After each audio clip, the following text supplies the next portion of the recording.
الحمد لله رب العالمين الصلاة والسلام على سيد الأنبياء والمرسلين بالقاسم محمد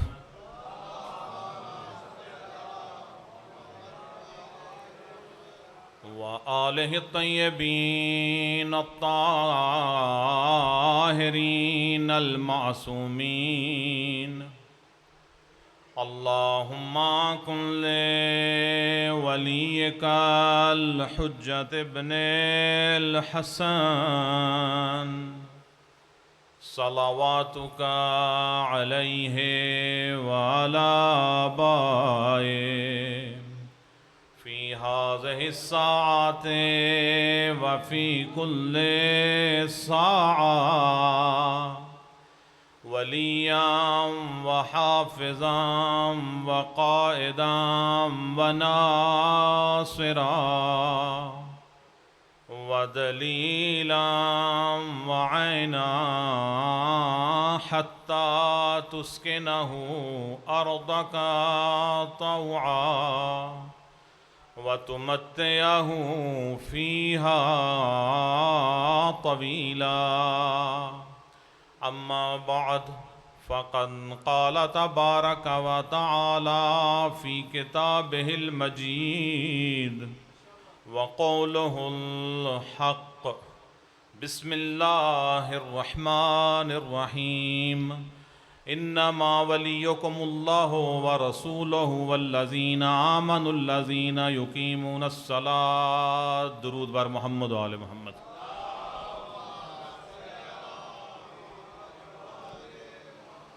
ماشاءاللہ کافی حضرت تشریف فرما ہے. درود کو عبادت سمجھ کر باواز بلند پڑھیں بر محمد و آل محمد.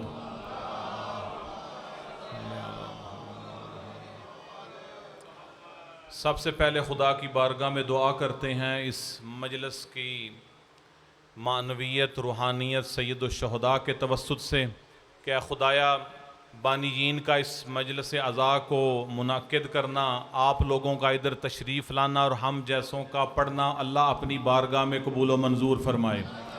جتنے بھی آپ حضرات ادھر تشریف فرما ہیں، جتنے بھی مومنین و مومنات محبین آل محمد، ان کے گھروں میں کوئی بھی مریض یا مریضہ ہے خدایا ان سب کو سید سجاد کے صدقے شفائے کاملہ و عاجلہ نصیب فرما. اے خدایا جتنے بھی مومنین و مومنات مقروض ہیں ان کا قرضہ غیب کے خزانے سے ادا فرما. جتنے بھی مرحومین آپ لوگوں کے بالخصوص بانیین کے اس دنیا سے جا چکے ہیں ان کو زیادہ سے زیادہ جوار معصومین میں جگہ نصیب فرما. اے خدایا ہماری عاقبت بخیر فرما. تمام عزاداروں کے تمام زائرین جہاں جہاں پر بھی مجالس ہو رہی ہیں ان سب مومنین و مومنات محبین آل محمد کو ان کی عزت جان مال ناموس کی حفاظت فرما. اے خدایا ہمارے ملک پاکستان کو استحکام و ترقی نصیب فرما. جب بھی دعا کریں اپنی دعاؤں میں خصوصی طور پر یہ دعا ضرور کیا کریں کہ اے خدایا ہمارے وقت کے امام کا جز ظہور فرما. جان سارا نے امام زمانہ میں شامل ہونے کی توفیق عطا فرما. یوسف زہرا کی زیارت نصیب فرما. اے خدایا امام زمانہ جب بھی جہاں پر بھی تیری بارگاہ میں اپنے ہاتھوں کو بلند کریں دعا کے لیے تو ان کی دعاؤں میں ہم حقیروں فقیروں کے نام کو شامل حال فرما.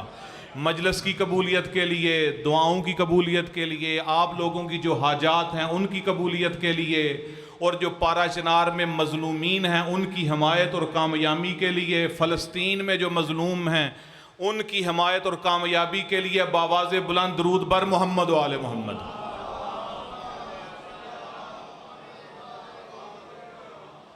عزیزان محترم سامعین گرامی قدر، بہت زیادہ وقت بھی نہیں آپ کا لینا، مختصر سے وقت میں کوشش ہے کہ کوئی اچھی سی گفتگو کر کے اپنی گفتگو کو سمیٹ دوں. توجہ آتا ہے نا حضرات کی بات شروع کی جائے. بڑی ہی مشہور و معروف آیہ کریمہ سورہ مائدہ کی کہ جس کو آیہ ولایت بھی کہا جاتا ہے اس کو تلاوت کرنے کا شرف حاصل کیا ہے میں نے. اللہ کیا فرماتا ہے؟ انما ولیکم اللہ ورسولہ والذین آمنوا الذین یقیمون الصلاۃ ویؤتون الزکاۃ وہم راکعون۔ اللہ اس آیہ کریمہ میں 3 ولایتوں کا ذکر کر رہا ہے۔ تو جواب ہے نا حضرات کی، اس آیت میں 3 ولایتوں کا ذکر کر رہا ہے۔ سب سے پہلا اللہ اپنی ولایت کا ذکر کرتا ہے، ولایت اللہ کی ولایت۔ دوسرے نمبر پر اللہ ذکر کرتا ہے اپنے رسول کی ولایت کا، ولایت الرسول، رسول خدا کی ولایت۔ اور تیسرے نمبر پر اللہ ذکر کر رہا ہے ولایت امیر المومنین علی ابن ابی طالب۔ یا علی، خدا سلامت رکھے محمد و آل محمد کے صدقے آپ کو۔ 3 ولایتوں کا ذکر، اور اس کے بعد اگر آپ لوگ دنیا کے بڑے گناہوں کو شمار کرنا چاہیں، اگر دنیا کے گناہوں کو گننا چاہیں، بڑے گناہ جو ہیں گناہان کبیرہ، اگر ان کو گننا چاہیں تو 3 بنتے ہیں، یا شرک ہے، یا کفر ہے، یا منافقت ہے۔ توجہات ہیں حضرات کی۔ اور اگر گناہ گاروں کو گننا چاہیں، بڑے گناہ گار، ان کا احاطہ کرنا چاہیں، انہیں شمار کرنا چاہیں تو وہ بھی 3 ہیں، یا مشرک ہے، یا کافر ہے، یا منافق ہے۔ اب ایک انسان، توجہ کیجئے گا، اب ایک انسان ان گناہوں سے بچے تو بچے کیسے؟ ایک انسان ان گناہوں سے بچنا چاہتا ہے تو وہ بچے گا کیسے؟ کہتے ہیں کہ سب سے پہلا گناہ کیا ہے؟ شرک۔ اور پہلا گناہ گار کون سا ہے؟ مشرک۔ اب اگر اس نے ان سے بچنا ہے تو اللہ کی وحدانیت کا اقرار کیا، شرک جیسے گناہ سے پاک ہو گیا۔ تو جو آتے ہیں حضرات کی نام۔ اور اگر کفر جیسے گناہ سے بچنا چاہتا ہے، کافر ہونے سے بچنا چاہتا ہے، تو دوسری ولایت کا اقرار کرے۔ اللہ جب اس بندے نے اقرار کیا رسول کی رسالت کا تو دوسرے کفر جیسے گناہ سے بچ گیا۔ تو جو آتے ہیں حضرات کی، پہلا اس نے وحدانیت کا اقرار کیا تو شرک سے بچ گیا، دوسرا رسول خدا کی رسالت کا اقرار کیا تو کفر سے بچ گیا، اور تیسرا بڑا گناہ کون سا ہے؟ نفاق۔ تیسرا بڑا گناہ گار کون سا ہے؟ منافق۔ یہاں پر اللہ کہتا ہے کہ اگر نفاق سے، اگر منافقت سے بچنا چاہتے ہو، منافقت سے نکل کر مومن کی لسٹ میں آنا چاہتے ہو، تو جس کسی نے بھی علی کی ولایت کا اقرار کر لیا وہ منافقت سے نکل کر مومن بن گیا۔ یا علی، اللہ اکبر، اللہ اکبر۔ توجہات ہیں حضرات کی نام، سمجھ میں آ رہی ہے بات عزیزان محترم؟ خدا سلامت رکھے ان ہاتھوں زبانوں کو جو اللہ کا نام لکھ، محمد و آل محمد کا سن کر نام اللہ کی تسبیح و تحلیل کرتی ہیں۔ خدا آپ کو شاد و آباد رکھے۔ عزیزان محترم، تو یہ ولایت ہے کیا؟ تو جو آتے ہیں حضرات کی کہ ولایت ہے کیا؟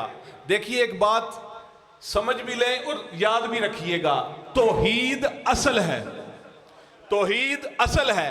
اس اصل کے اوپر جو نظام استوار ہے اس نظام کا نام ہے ولایت۔ تو جو آتے ہیں حضرات کی، اس اصل کا نام ہے ولایت۔ سلامت رہے محمد و آل محمد۔ برادران اہل سنت کے بہت بڑے علامہ ہیں، راغب اصفہانی، ان کی ایک کتاب ہے مفردات راغب، اس میں انہوں نے مختلف کلمات کی توضیح تشریح دی ہے۔ وہ کہتے ہیں، اور بہت سارے علماء اہل لغت وہ کہتے ہیں کہ ولایت کہتے کسے ہیں؟ ولایت کا ایک معنی ہے کہ 2 چیزیں اس قدر قریب ہوں، ان کے درمیان اتنا گہرا رشتہ ہو، ان کے درمیان اتنی گہرائی ہو، اتنا ربط ہو، ان 2 چیزوں کے درمیان صرف فرق اتنا رہ جائے کہ وہ 2 ہیں، تیسری کوئی چیز نہ ہو۔ قرب کی اس منزل کو ولایت کہتے ہیں۔ ہے 2 وجود، ایک نہیں۔ حائل ہو جانا، حلول کر جانا صوفیوں کا نظریہ ہے کہ اللہ حلول کر گیا، کبھی بھی محدود شے کے اندر حلول نہیں کرتی۔ رہتے 2 وجود ہیں، فرق صرف اتنا ہے، وہ اللہ دینے والا، یہ ولی کامل فیض لینے والا لے کر دنیا کو ان کی ظرفیت کے مطابق دے دیتا ہے۔ اسی لیے ولایت کے ساتھ ساتھ، سلامت رہے، اسی لیے ولایت کے ساتھ ساتھ معرفت امام کی ضرورت ہے. اور معرفت امام کے بارے میں جو حدیث ہے وہ برادران اہل سنت کی کتابوں میں بھی ہے اور مکتب تشیع میں بھی ہے. کیا فرماتے ہیں رسول خدا کہ من مات ولم یعرف امام زمانہ ہی مات میتۃ جاہلیہ، کہ جو کوئی بھی اپنے زمانے کے امام کی معرفت حاصل کیے بغیر اس دنیا سے چلا گیا وہ جاہلیت کی موت مرا. اب اگر کوئی بندہ زمانے کے امام کی معرفت حاصل کیے بغیر مسجد میں جائے نماز پڑھتا رہے مر جائے تو وہ جاہلیت کی موت مرے گا.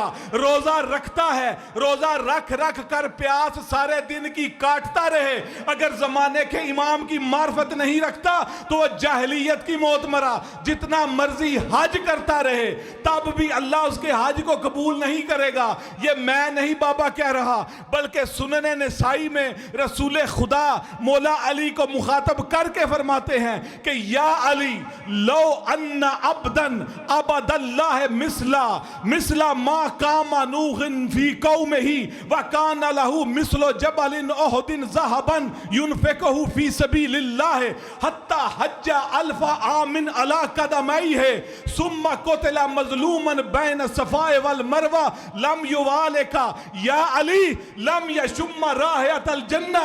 اللہ کا رسول فرماتا ہے کہ اے علی اگر کسی کو حضرت نوح جتنی عمر مل جائے اور اس نوح جتنی عمر میں وہ ساری زندگی اللہ کی عبادت کرتا رہے، اگر اس کے پاس احد پہاڑ جتنا سونا ہو اور سارے کا سارا سونا اللہ کی راہ میں لٹا دے، اس کے بعد 1000 حج پیادہ پیدل کرتا رہے اور بین صفا و مروہ کے درمیان مظلومانہ طریقے سے مارا جائے، اے علی اگر تیری ولایت نہیں رکھتا تو جنت دانا دور کی کنار، جنت جانا دور کی بات جنت کی خوشبو بھی نہیں سونگ سکتا.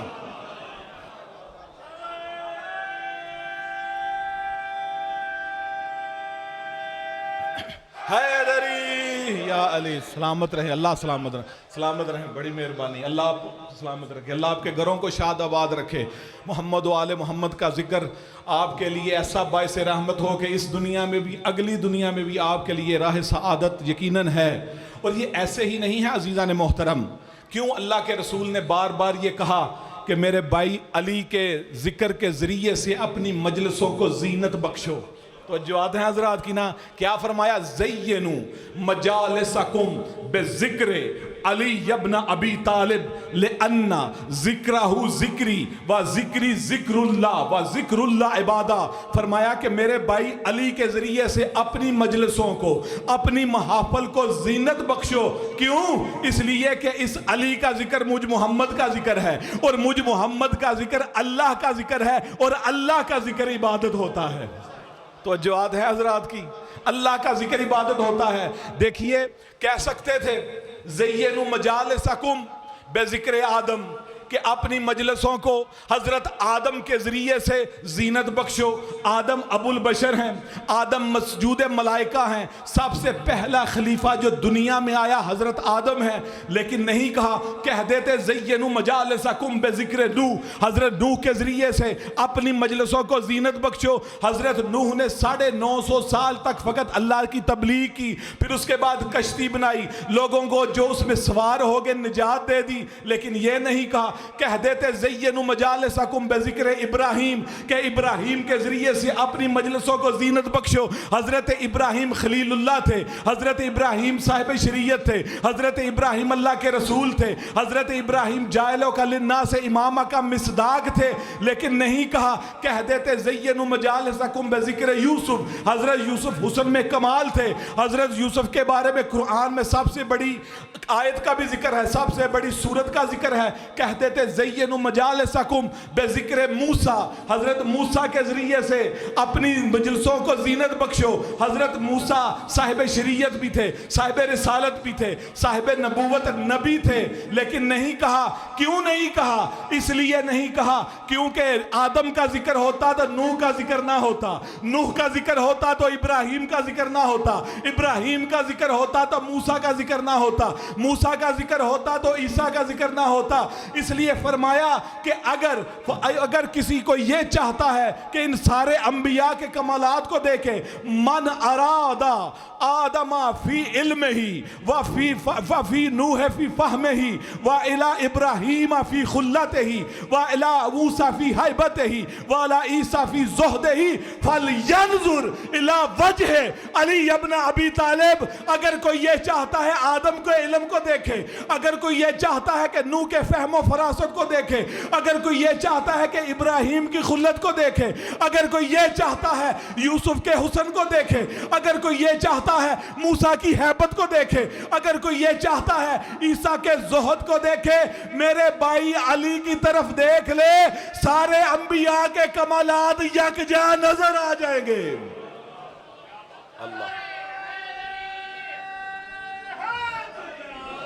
اللہ اکبر، توجہات ہیں حضرات کی، اللہ اکبر۔ سلامت رہیں، اللہ آپ کو سلامت رکھے، اللہ آپ کو شاد و آباد رکھے، اللہ آپ کو اپنے گھروں میں سکھ اور امن و امان کے ساتھ رکھے۔ عزیزان محترم، یہ ایسا ہی نہیں ہے بلکہ ایک ایک نبی کی ساری خصوصیات مولا علی، اگر حضرت آدم کا ذکر کیا نا، حضرت آدم کے علم کو دیکھنا چاہیں تو وہ حضرت علی میں دیکھ سکتا ہے۔ کس طرح سے؟ ایک دفعہ مولا علی فرماتے ہیں کہ لو سنیت لی الفساد فجلستھا، کہ اگر میرے لیے مسند بچھا دی جائے، میں اس کے اوپر بیٹھ جاؤں تو اور مجھے کہے کہ علی آپ فیصلہ کریں، تو میں توریت والوں کو توریت کے ذریعے سے، زبور والوں کو زبور کے ذریعے سے، انجیل والوں کو انجیل کے ذریعے سے، قرآن والوں کو قرآن کے ذریعے سے فیصلہ کر کے بتاؤں گا، یہاں تک کہ ہر کتاب اٹھ کر بولے گی کہ حق وہی ہے جو علی کہہ رہے ہیں۔ اللہ اکبر، اللہ اکبر۔ میں علی جانتا ہوں کہ کون سی آیت رات کو نازل ہوئی، کون سی آیت دن کو نازل ہوئی، کون سی آیت پہاڑ پر نازل ہوئی، کون سی آیت میدان پر نازل ہوئی، کون سی آیت خشکی پر نازل ہوئی، کون سی آیت تری پر نازل ہوئی۔ وَنَا أَعْلَمُ فِي مَنْ نَزَلَتْ وَفِي أَيِّ شَيْءٍ نَزَلَتْ، کہ میں جانتا ہوں کہ کون سی آیت کس کے بارے میں نازل ہوئی اور کس موضوع پر نازل ہوئی۔ یا علی کیسے جانتے ہیں؟ کہ فرمایا ھذا لعاب رسول اللہ، یہ رسول خدا کے لعاب کا اثر ہے۔ کیوں؟ ھذا ما زکانی رسول اللہ زکن زکا، کہ اللہ کے رسول نے مجھے علم ایسے سکھایا، علم مجھے ایسے عطا کیا جیسے کبوتر اپنے بچے کو عطا کرتا ہے۔ پھر بھی یا علی بتائیں آپ کو کتنا علم ملا، کیسے علم ملا؟ اب مولا علی ان کو کیسے سمجھاتے کہ مجھے کتنا ملا، کیسے ملا؟ کیونکہ فرمایا نہ تم دینے والے جیسے ہو نہ تم لینے جیسے والے ہو۔ میں تمہیں سمجھاؤں تو سمجھاؤں کیسے؟ صرف اتنا بتا دیتا ہوں کہ اللہ کے رسول نے مجھے علم کا ایک در سکھایا، اللہ کے رسول نے میرے لیے علم کا ایک در کھول دیا، میں نے اس ایک در سے 1000 در کھول دیے۔ اللہ اکبر۔ بس اس میں ظرفیت تھی نا ان میں 1000 ہونے کی، تو علی نے 1000 علم کے باب کھول دیے۔ بس فرق اتنا ہے کہ جب لینے والا علی مرتضیٰ ہو اور دینے والا محمد مصطفیٰ ہو تو محمد مصطفیٰ ان 1000 کو سمیٹ کر ایک بنا کے عطا کر دیتا ہے۔ اللہ اکبر۔ یہ اور جتنے بھی لوگ اس دور میں آ کے سوالات کرتے تھے، دیکھیے بس ایک بات کر کے میں اپنے موضوع کو سمیٹ لوں گا کہ ایک یہودی تھا حضرت ہارون علیہ السلام کی نسل سے، یہ مدینہ میں آیا، خلیفہ دوم کا دور تھا، اور آ کے مدینہ والوں کو کہتا ہے کہ میں دین کے بارے میں تحقیق کر رہا ہوں۔ تھکے دے نہیں بیٹھے نا، میری سمجھ میں آ رہی ہے نا عزیزان محترم؟ میں آپ کو انشاءاللہ لطف آئے گا۔ کہتا ہے کہ میں دین کے بارے میں تحقیق کر رہا ہوں، اگر دین اسلام مجھے حق نظر آیا تو میں مسلمان ہو جاؤں گا، لیکن شرط یہ ہے کہ مجھے پیغمبر کے جانشین کے پاس لے جایا جائے۔ کیوں؟ اس لیے کہ میں نے اپنے جد ہارون کے ہاتھ سے لکھی ہوئی کتاب میں پڑھا ہے کہ جو حضرت موسیٰ نے حضرت ہارون کو لکھوایا تھا کہ آخری نبی کا جو جانشین ہوگا وہ اعلم بامرہ و بکتابہ، وہ امت میں سب سے زیادہ امر نبی اور کتاب نبی کا جاننے والا ہوگا۔ میں سوال پوچھوں گا، اگر میرے سوالوں کے جواب دے دیے تو میں اسلام قبول کر لوں گا، فقط پوچھنے نہیں آیا۔ اس کو لایا گیا ادھر، تو جب اس نے یہ باتیں کی تو انہوں نے کہا کہ اپنا تو نہ بتایا، لیکن انہوں نے اشارہ کر دیا علیک بذالک الفتیٰ، وہ جو مسجد میں جوان نماز پڑھ رہا ہے نا، اس کو اس کے پاس لے جاؤ۔ تو جواد حضرات، اس نے پوچھا کہ بابا وہ کون ہے؟ انہوں نے کہا کہ انہو ابن ام رسول اللہ و زوج ابنتہ و ابو ابنیہا انہو علی ابن ابی طالب، کہتے ہیں کہ یہ رسول خدا کے چچا کا بیٹا ہے، یہ رسول خدا کا داماد ہے، توجہ کیجئے گا، اور رسول خدا کے بیٹوں کا باپ علی ہے، رسول خدا کے بیٹوں کا باپ علی ابن ابی طالب ہے، یہ سب سے زیادہ عالم ہے۔ یہ چلا گیا اور مولا کو جا کے کہتا ہے کہ آپ کے بارے میں اس طرح کہہ رہے ہیں کہ عالم بے امر نبی و بے کتاب ہی، کہ آپ نبی کی رسالت اور نبی کی کتاب کے سب سے بڑے عالم ہیں۔ کہا ہاں ٹھیک کہہ رہے ہیں، ایسا ہی ہے۔ تو پھر کہتا ہے اگر ایسا ہی ہے تو میں آپ سے کچھ سوال کروں گا، اگر آپ نے سوالوں کے جواب دے دیے تو میں ادھر ہی دین اسلام کو قبول کر لوں گا۔ اب اس کو کہتے ہیں کہ تو پوچھو، جو پوچھنا چاہتے ہو علی سے پوچھ لو۔ کہا کہ میں 3 سوال کروں گا، 3 سوال کروں گا اور 1 سوال کروں گا۔ مولا مسکرائے اور کہتے ہیں کہ سیدھی طرح کیوں نہیں کہتے کہ 7 سوال کروں گا؟ توجہ ہے، کہتا ہے 3 کروں گا، 3 کروں گا اور 1 کروں گا۔ تو جو مولا کہتے ہیں مسکرا، کہتے ہیں سیدھی طرح 7 کیوں نہیں کہتا ہے اس لیے نہیں کہا کہ اگر پہلے 3 سوالوں کا جواب دے دیا تو تب اگلے 3 سوال کروں گا۔ کہا کہ پوچھو۔ کہتا ہے کہ سب سے پہلا سوال یہ میرا ہے کہ آپ مجھے یہ بتائیں جو سب سے پہلا قطرہ خون زمین پر گرا تھا وہ کس کا تھا؟ تو جو ہے دوسرا کہتا ہے کہ مجھے بتائیں جو زمین پر سب سے پہلا درخت اگا تھا وہ کون سا تھا؟ تیسرا سوال میرا یہ ہے کہ جو زمین پر سب سے پہلا چشمہ جاری ہوا تھا وہ کون سا ہے؟ اب توجہ کیجئے، ان سوالوں کے جواب یا نبی دے سکتا ہے یا وصی رسول دے سکتا ہے۔ غیب پر اعتراض کرتے ہیں نا کہ نبی اور ائمہ کو غیب نہیں آتا، بابا یہی تو غیب ہے، یہی تو غیب کی خبریں ہیں کہ جو دے رہے ہیں۔ کب زمین پر سب سے پہلا جو قطرہ خون تھا وہ کون سا تھا؟ مولا علی کہتے ہیں کہ تم لوگ اور عام لوگ یہ سمجھتے ہیں کہ سب سے پہلا ایک قطرہ خون جو زمین پر گرا تھا وہ قابیل نے اپنے بھائی حابیل کو قتل کیا تھا، تو وہ تھا۔ مولا فرماتے ہیں ایسا نہیں ہے، بلکہ سب سے پہلا قطرہ خون ایک بچے کی ولادت پر گرا تھا، وہ والا ہے سب سے پہلا۔ اور اس کے بعد جو درخت ہے تم لوگ کہتے ہو بیت المقدس میں ہے، لیکن یہ حقیقت نہیں ہے۔ حقیقت یہ ہے کہ سب سے پہلا درخت جو زمین پر اگایا گیا تھا وہ حضرت آدم جنت سے اجوا کھجور کو لے کر آئے تھے۔ تیسرا کہا کہ تیسرے نمبر پہ تم یہ لوگ کہتے ہو کہ سب سے پہلا چشمہ جو جاری ہوا تھا وہ بیت المقدس میں جاری ہوا تھا۔ مولا علی کہتے ہیں ایسا بھی نہیں ہے، بلکہ سب سے پہلا چشمہ جو جاری ہوا تھا اس کا نام ہے آب حیات، جس کو حضرت خضر نے پیا ہوا ہے۔ یہ سنتا ہے، سن کے کہتا ہے کہ میں نے اپنے جد ہارون کی کتاب میں یہی پڑھا ہے۔ یہ پتہ ہو گیا۔ اب اگلے 3 سوال اور 7واں سوال کہتا ہے مجھے یہ بتائیں کہ آخری پیغمبر کے وصی کتنے ہوں گے؟ درود پڑھ لے محمد و آل محمد کی ذات پر۔ آخری پیغمبر کے وصی کتنے ہوں گے اور وہ وصی کب تک رہیں گے؟ اور تیسرے نمبر پر وہ وصی آخرت میں کہاں پر ہوں گے؟ اور چوتھا سوال یہ تھا کہ اس پیغمبر کا آخری وصی کب تک زندہ رہے گا؟ تو جواب ہے حضرات کی، کب تک زندہ رہے گا؟ فرمایا مولا علی علیہ السلام نے کہ آخری نبی کے 12 جانشین ہوں گے، اور اللہ ان جانشینوں کے ذریعے سے دین کو مضبوط و مستحکم کرے گا۔ اور تیسرا تو نے یہ پوچھا کہ وہ سارے کے سارے جانشین آخرت میں کہاں ہوں گے؟ وہ سارے کے سارے جانشین آخرت میں جنت الفردوس میں اپنے نبی کے ساتھ ہوں گے۔ اور آخری سوال تمہارا یہ تھا کہ اس نبی کا جانشین جو ہوگا وہ کتنے سالوں تک زندہ رہے گا؟ فرمایا اس نبی کا جانشین اس نبی کے بعد 30 سال تک زندہ رہے گا، اور اس کے بعد اس کے سر پر ضربت لگے گی جس کی وجہ سے اس کی داڑھی خون سے سرخ ہو جائے گی۔ اس نے یہ سارے سوالوں کو عزیزان محترم سنا اور پھر پکار کے کہتا ہے کہ یا علی آپ مجھے کلمہ پڑھائیں، انکا حجت اللہ، اللہ کی قسم حجت خدا آپ ہی ہیں۔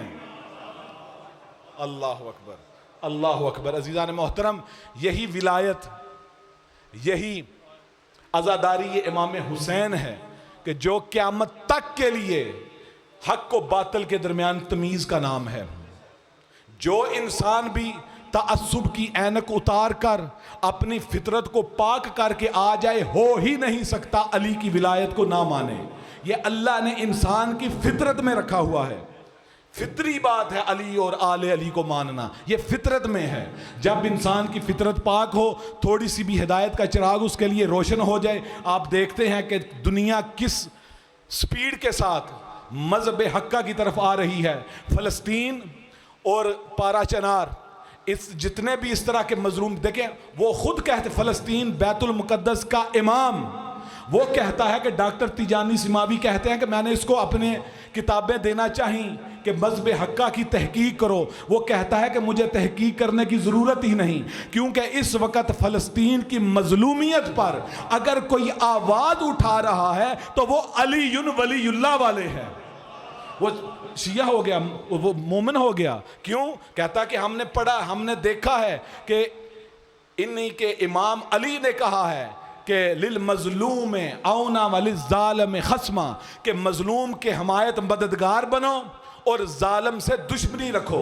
اس وقت پارا چنار مظلومیت کے ساتھ گزر رہا ہے۔ یہ عزاداری امام حسین یہ ہمیں درس دیتی ہے کہ کس طرح سے یزید وقت پر لعنت بھیجنی ہے اور کس طرح سے مظلوم امام حسین کے پیروکاروں اور عزاداروں کی حمایت کرنی ہے۔ اس لیے ان کی حمایت کے لیے سارے یک جان ایک آواز ہو کر میرے ساتھ پڑھیے گا، لبیک یا حسین، لبیک یا حسین۔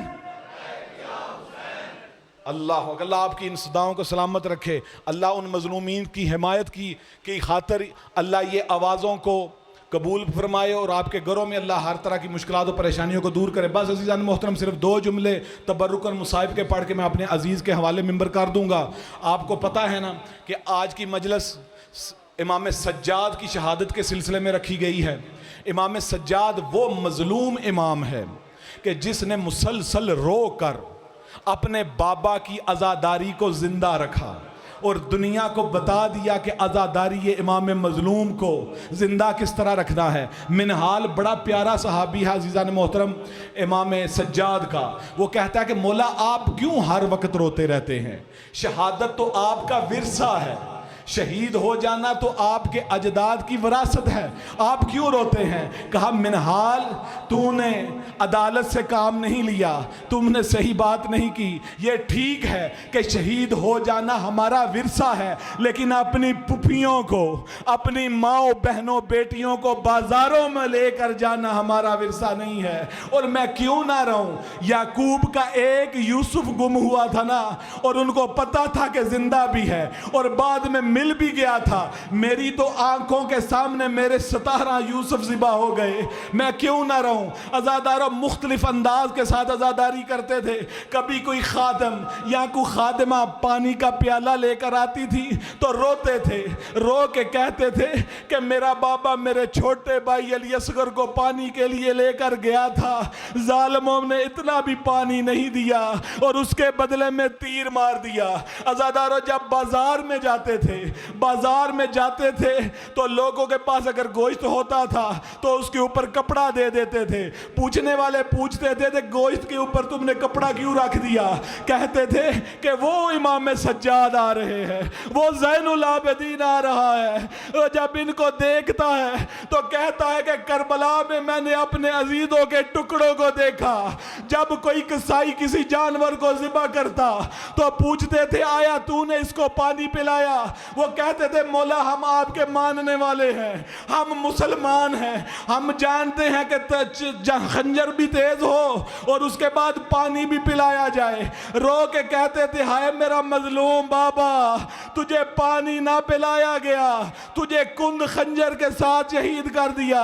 عزاداروں جب بھی پوچھتے تھے مولا آپ کو سب سے زیادہ درد، سب سے زیادہ تکلیف کہاں پر ہوئی؟